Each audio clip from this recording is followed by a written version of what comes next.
Thank you for participating in the BC Technical webinar series. For today's topic, we will be covering an overview of MRI safety and troubleshooting.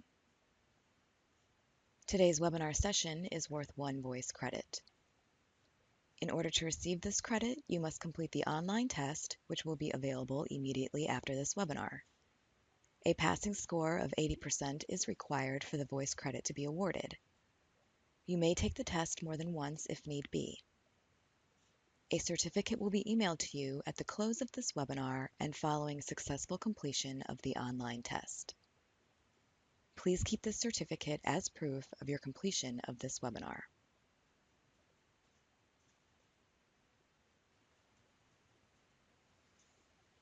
There are a lot of mathematical equations used in the MRI field. Some of those very complicated equations are shown in the middle of this slide. For example, Fourier transform is an equation employed to transform signals between time or spatial domain and frequency domain. This is the basis for the software to change the digital information it gets to actual images. The most important equation on this page is at the top, which shows the superconductivity of a magnet. Superconductivity of a magnet is the ability of the magnet to be ramped to the field of more than 0.5 Tesla. Superconductivity requires a magnet that's kept cold, very cold. In this case, as close to absolute zero as possible. Absolute zero, or 0 degrees Kelvin, is about minus 270 degrees on the Celsius, or about minus 460 degrees Fahrenheit.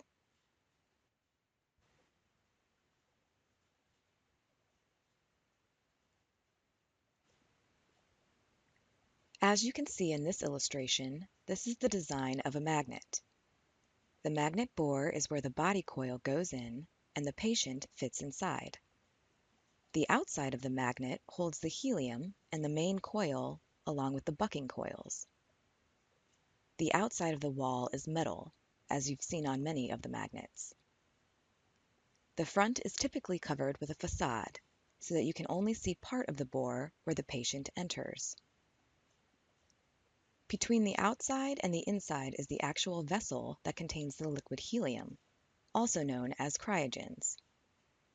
That liquid helium is maintained at a little above 0 degrees Kelvin.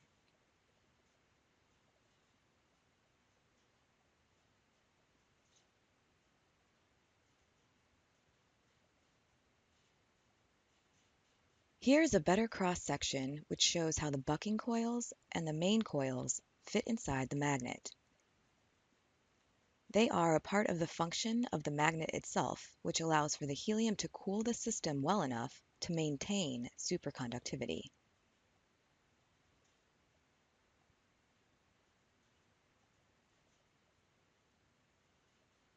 What makes MRIs dangerous? There are 4 main reasons that MRIs can be dangerous.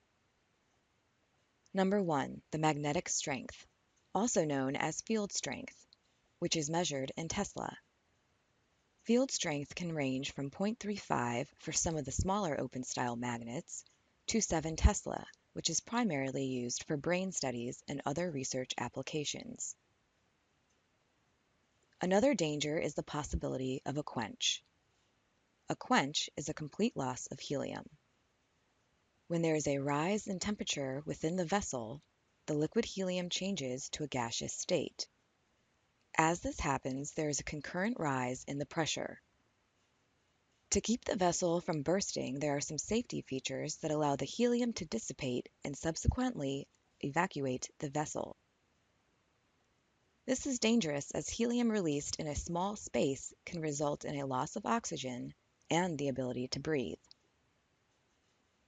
Helium gas is also extremely cold and can instantly freeze items it comes into contact with, which leads us into our next listed danger, which is helium.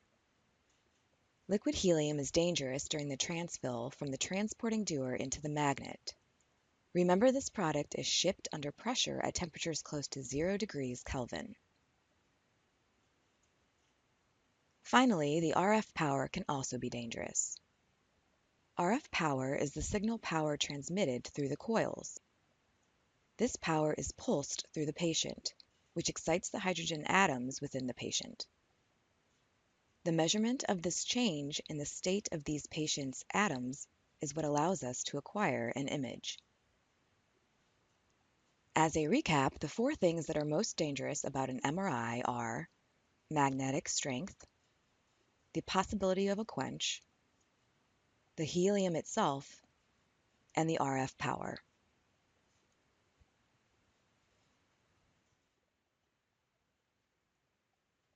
Let's discuss magnetic strength in a little more detail. We have varying field strengths from 0.2 Tesla to 7 Tesla. Why is this important? Each one of those field strengths changes the Gauss field. The Gauss field is the number of magnetic lines emanating from a magnet. The Gauss field is also the area which is used to identify how attractive a magnet is for magnetic objects. The closer to the magnet, the higher that magnetic attraction is, and the more it's going to want to pull anything that's metal into the field. This will cause items to be pulled into the magnetic bore and oscillate until it finds isocenter. If this does not happen, then the items will be pulled to the exterior of the magnet and become stuck. Either way, it's scary and potentially deadly for the patient and is definitely not good for the magnet.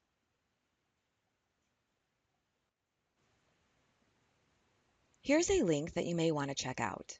There are so many you can find on YouTube, but you can get the idea of the dangers of MRIs by watching this one. MRI magnets are a place where you want to keep any magnetic or large pieces of magnetic metal out of the field. What we don't want to do is introduce anything that has significant weight to it. Patients can attest to losing earrings, necklaces, paper clips, change out of their pockets, and other small magnetic items to the inside of the magnet bore. These items will end up attached inside the body coil and will then create image quality problems. Although this is an inconvenience, your service engineer will be able to remove these and restore the image quality. Larger pieces, such as screwdrivers, wrenches, oxygen bottles, patient chairs, injectors, and other items that have significant weight in them, can injure the patient while being pulled toward the magnet. These items have caused serious injuries. Furthermore, the system may have to be ramped down to remove these items from the magnet and the room. So being aware of any metal on or around the patient is extremely important at all times.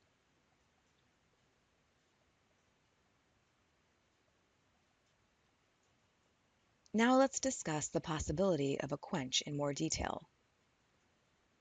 Any superconducting magnet can be quenched by creating heat inside the magnet that turns the liquid helium to gas. One source of heat is wire motion. Small, imperceptible motions of the wire can result in frictional heat. As this begins to occur, it starts to create an avalanche effect. A change in voltage creates motion, which creates more voltage, which creates heat, and so the cycle begins. The liquid helium is trying to remove the heat by slowly turning into gas and then condensating on the cold head and returning to a liquid state. When too much gas is created, the cold head cannot keep up with the process, and we begin to see more heat and another avalanche effect that creates more gas. In changing states from liquid to gas, helium grows in volume. This growth in volume increases the pressure inside of the vessel.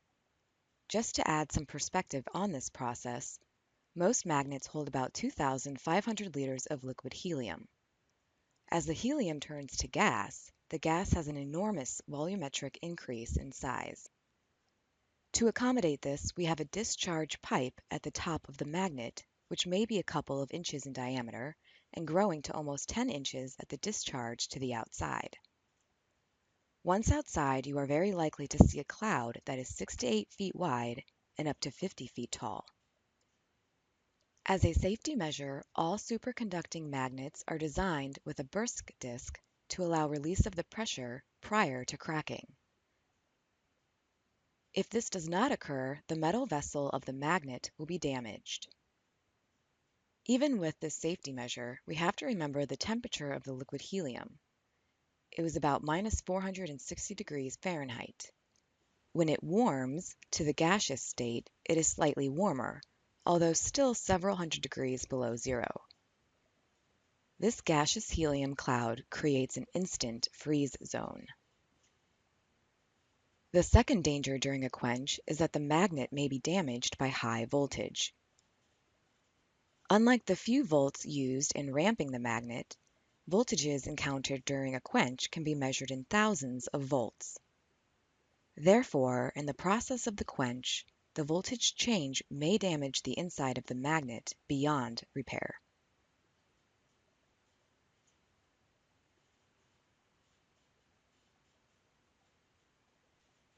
Remember that helium makes MRIs dangerous as well. The temperature of liquid helium is about minus 452 degrees Fahrenheit. With that in mind, there are quite a few things to be aware of. First of all, the freezing potential during the fill can be a concern. As the transfer of liquid helium is done from a dewar into the magnet, specially trained technologists sting the magnet, inserting a probe to make the fill. Care has to be taken, including wearing gloves and protective gear, to make sure that no one comes into contact with any metals that is cooled to the temperature of helium. You can imagine the damage to hands or parts of the body if this occurs. Another concern is that there is a small leak. If a leak occurs, the atmosphere is introduced to the areas of the fill, and what we end up with is an ice blockage. Small amounts of air instantly hitting the cold liquid will turn into an ice block because the water in the air will freeze. That creates an ice blockage. This creates problems for the magnet in being able to fill in the future and being able to maintain the amount of cryogens that are actually in the magnet vessel itself. Venting discharge of helium can be another issue. We talked earlier about the volumetric increase in helium when it turns into a gaseous state. The link to the vent run is very important. Vent discharge in proximity to people and plants is also important. Most vent stacks that you will see from magnets will go to an outside wall, typically 12 to 15 feet above the ground. The reason for that is because we want to keep it as close to the building and off of people and plants as possible. These discharge areas should be blocked off with either rock or fence to keep people from wandering through the area in case of an accidental discharge of helium. The pressure of the helium itself is yet another issue. Because we are trying to contain all of this liquid helium, we try to keep the pressure in the vessel as low as possible. So we're trying to put it in at a couple of psi, that's pounds per square inch. Most magnets run around 4 psi. There are a couple safety valves that are part of the magnet design itself. One safety measure is the 5 psi valve. This allows for low-level releases of the helium gas itself. If in fact the pressure continues to rise to over 10 pounds per square inch, there is a burst disc which allows an instant discharge out of the vent stack. If the burst disc does its job, this results in a complete quench or loss of all of the helium that is inside the MRI vessel. Lastly, another danger of liquid helium is if it is converted into gas. The volume change from liquid to gas is quite dramatic, and it is a danger to those around it. Inside the scan room, one of the things that we have a problem with is helium discharge. If it leaks within the room, then helium will deplete the oxygen, which will create breathing problems for the people in the room.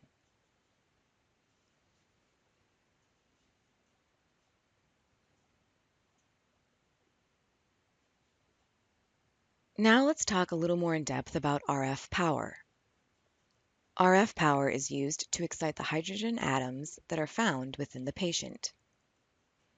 Images are created measuring the time between when the atoms are still, then pulsed with the RF, and then returned to a stable state. RF power is actually a very high frequency shortwave that is transmitted through the gradient coil, absorbed by the patient, and the energy is received by the coil that is wrapped around the area of interest. It's much like a microwave uses RF to heat food and water. RF in an MRI can cause discomfort and warming to a patient. The FDA has limitations on the specific absorption rate for all patient types. The regulations vary for area of study and age of the patient. The general rule is that no sequence should raise the temperature of the patient by more than 1 degree Celsius. The most important thing to remember is to ask the patient how they are feeling. Heat discomfort can be felt for any of the following reasons. If any body part is touching the sides of the body coil inside the magnet, if there are small metal shavings under the skin, from tattoos that may still have a large amount of unabsorbed liquids or ferrous material in them, and heat discomfort can also be felt if the protocol sequence is not appropriate for the body part or patient.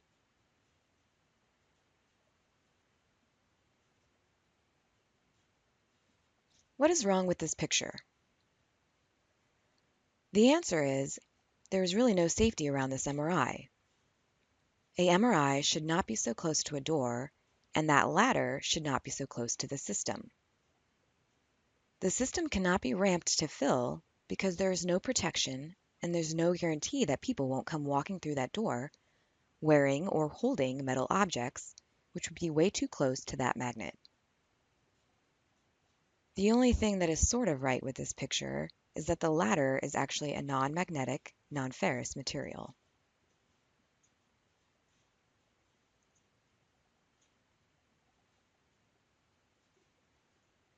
So how do you maintain safety?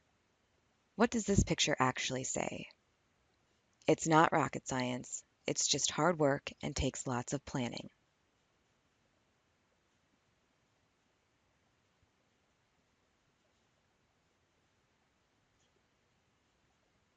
Please keep in mind the following safety rules when it comes to MRI magnets. Number 1, understand the M, magnet is always on. R, remove all electronic devices. I, internal metal is dangerous. Make sure those in the MRI suite do not have a pacemaker, pacemaker wires, insulin pumps, metal implants or joints, metal shavings, or surgical staples. S, the scanning room door must remain closed. A, always screen the patients entering the MRI for surgeries and claustrophobia. F, ferrous materials are prohibited, including necklaces, body rings, or piercing adornments. E, empty pockets of all metallic objects, pens, stethoscopes, keys, scissors, etc. T, technologist must be alerted if the patient is pregnant. And Y, you must check with technologists before entering the scan room. So as a technologist, you want to constantly remind people that any ferrous or metallic object is dangerous inside the scan room. Even after multiple conversations and multiple discussions, you may find out that you are scanning a patient who is experiencing a warmness on their shoulder, yet they're having a knee scan, only to find out that they previously had a tattoo, which has an iodine base to it. Iodine has a little bit of metal in it, and this may be creating the discomfort. Sometimes you may find that the patient may have body piercings that they were perhaps a little too embarrassed to tell you about. So please stress the importance of being open and honest about their tattoos and body adornments.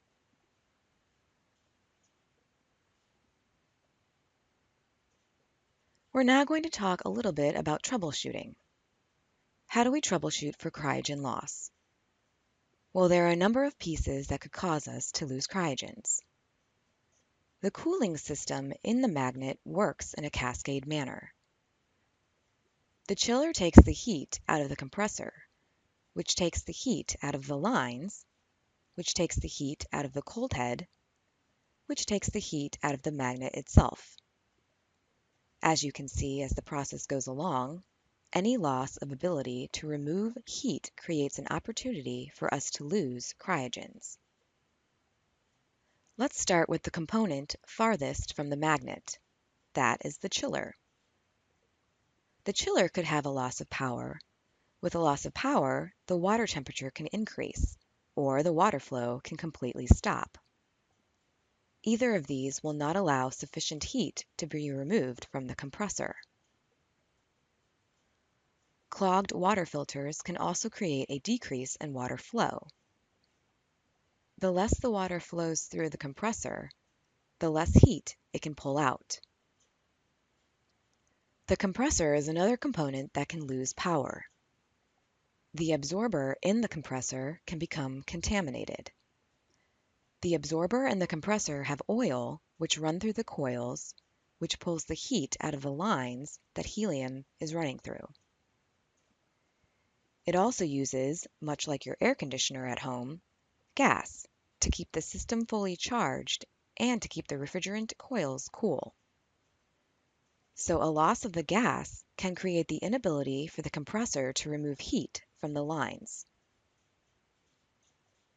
If the lines running through the magnet to the compressor are leaking or inefficient, again, it can't take heat out of the cold head.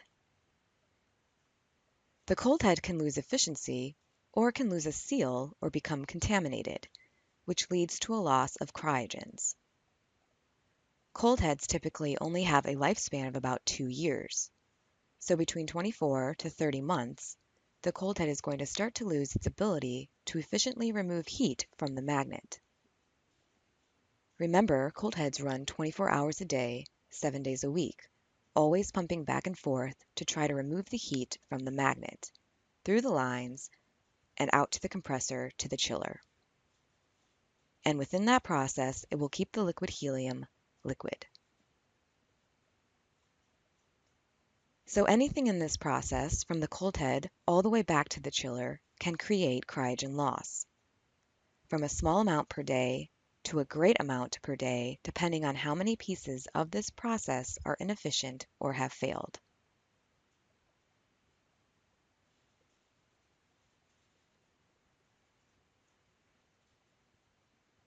Here's a picture describing the cryogen refrigeration system. From the magnet on the right, you see a mix of liquid helium and a little bit of gaseous helium. You can see how the cold head is inserted into the magnet itself. This is how we use the cold head to remove the heat from the cryogen vessel and condense the helium gas back into a liquid form inside of the vessel. On the outside of the cold head, the helium gas in the lines transfers the heat back to the compressor, which in turn uses chilled water to remove heat from itself. In a very simplified form, we can see the magnet design. This should give you a better idea how each part of the system relates to the next, and more importantly, how this keeps your magnet cold. Modern magnets have a 4K cold head on them, which theoretically should keep the magnet from ever losing helium. However, there are a lot of things that can happen to create small losses of helium. Some examples of how that can happen are cold head efficiency, the ability of the lines to be leak-free. The compressor has to be working at peak optimization, and the chilled water has to be at the right temperature with the right flow. Although today we call the magnets that we use as zero boil off, meaning no helium will boil off, we know it's very difficult to do because of the many moving interconnected parts of the cooling process.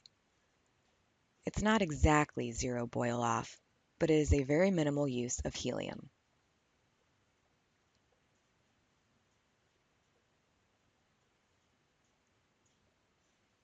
This is a picture of a compressor core. It helps remove heat from the cold head, as well as supply electrical power for the cold head.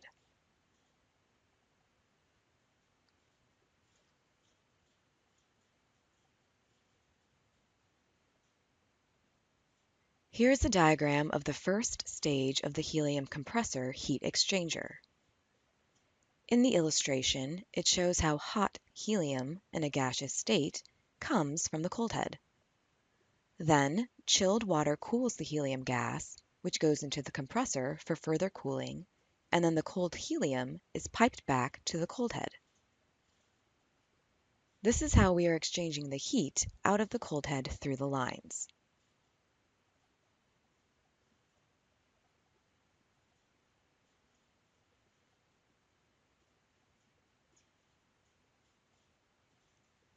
Remember, MRIs are associated with many formulas and scientific methods. Let's talk a little bit about the basics of MRIs. First, MRIs are trying to collect all of the hydrogen atoms in the human body in order for them to all align in the same direction. For the lack of a better term, we are trying to get them all to point north. Once we do that by using the magnetic field of the magnet itself, we pulse those hydrogen atoms with an RF pulse that makes the atoms move or shift and then return to rest. The time difference between the start, when the atoms are still and all facing north, to the time they shift, and again to the time they come back to a resting state, is the information we acquire from the coil. After processing these pieces of information, we then use the data to build the images that you can see on your console.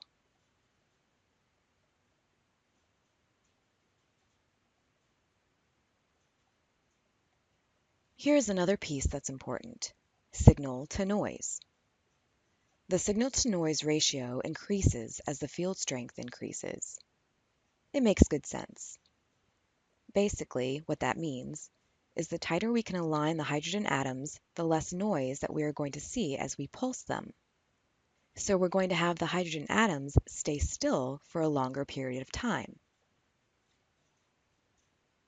Once they are hit, they return to a resting state much quicker. That process then allows us to not have the noise of irregular motion from the hydrogen atoms within the patient's body at the lower fields. This changes the signal to noise. The higher the signal to noise, the better image quality.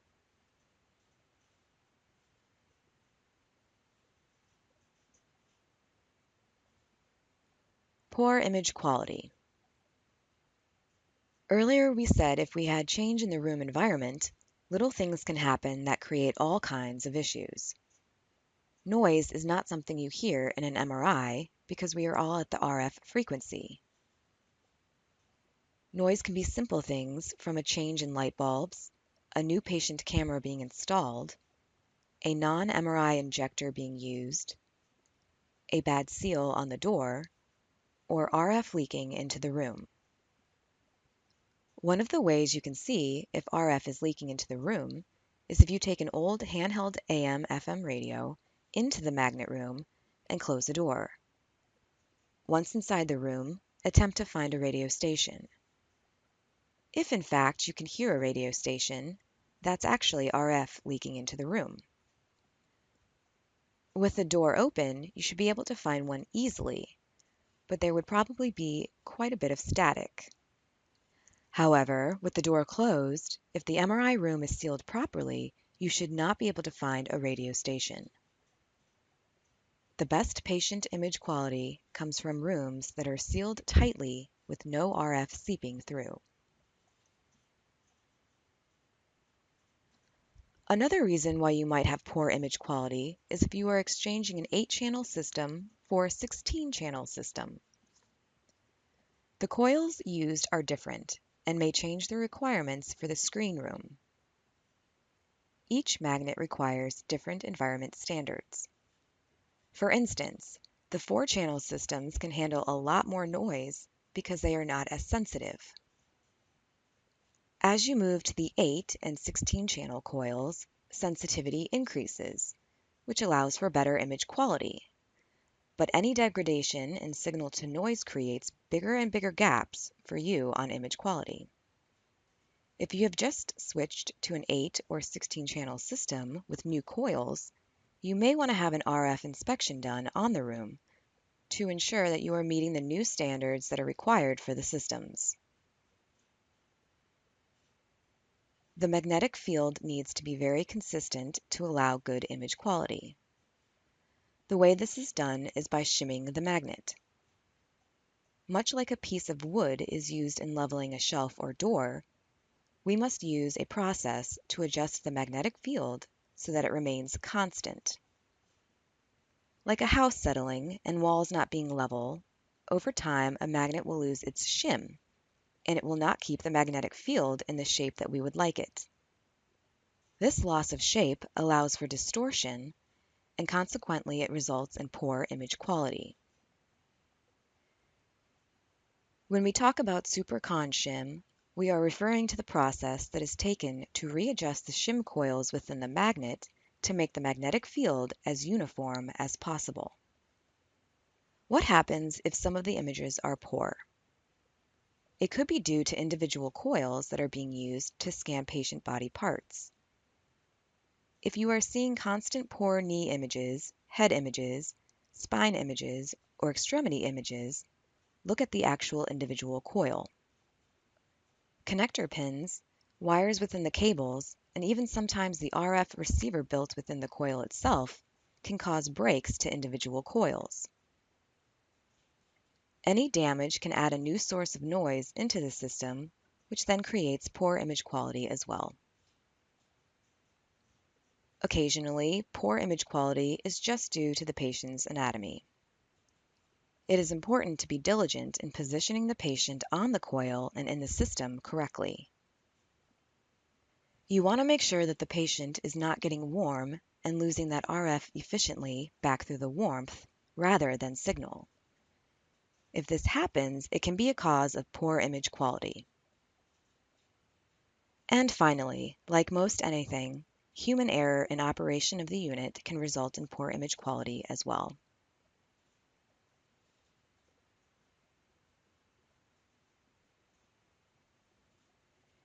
In order to verify that the coils are working properly and the system calibrations have not shifted, you should use your phantoms on a regular basis.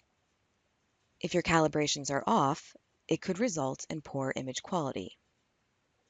If you have changed or upgraded to higher channel systems and associated coils, then like we talked about earlier, more noise can be generated, leading to poor image quality. The newer systems require better RF shielding, so be sure to be aware of the environment and the requirements for the different MRI systems. Measurement scale for both signal and noise in an RF environment is measured on a scale we call decibel. This decibel level scale is not linear. It is in fact logarithmic. So a 3 decibel level increase results in twice as much noise. For clarity's sake, if we have a 103 decibel reading, it is twice as noisy as 100 decibels, which is twice as noisy as 97 decibels. Although on paper this doesn't look like much, it is in fact a pretty significant difference.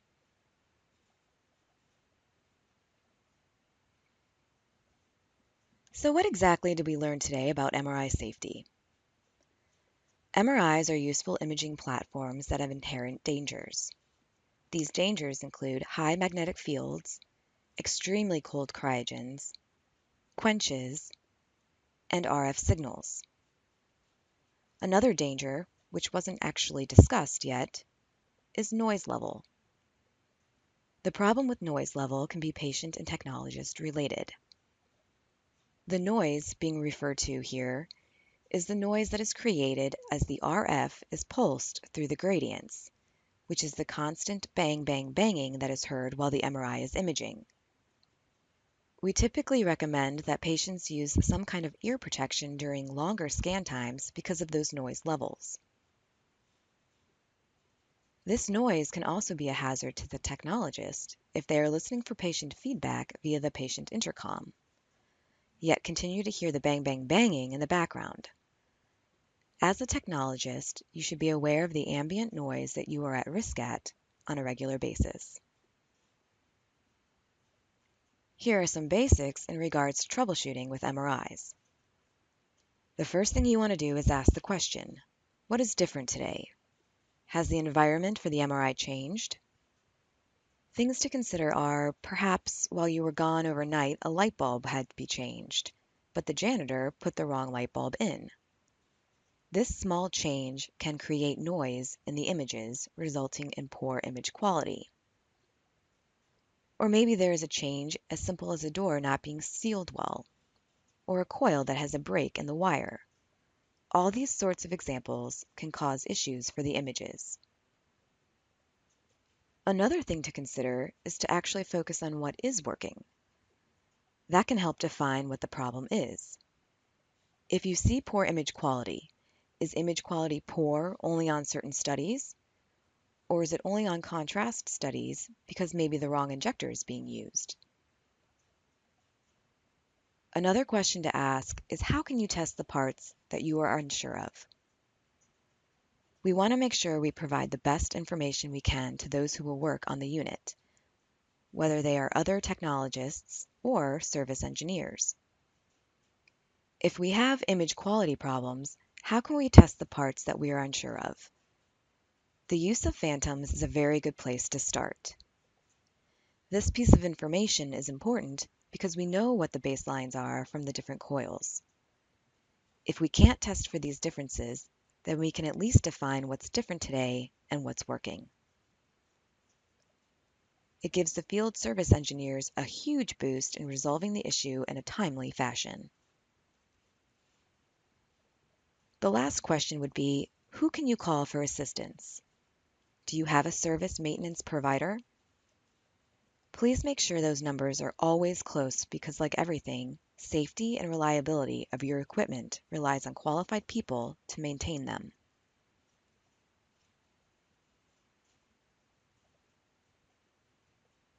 Thank you for joining us today.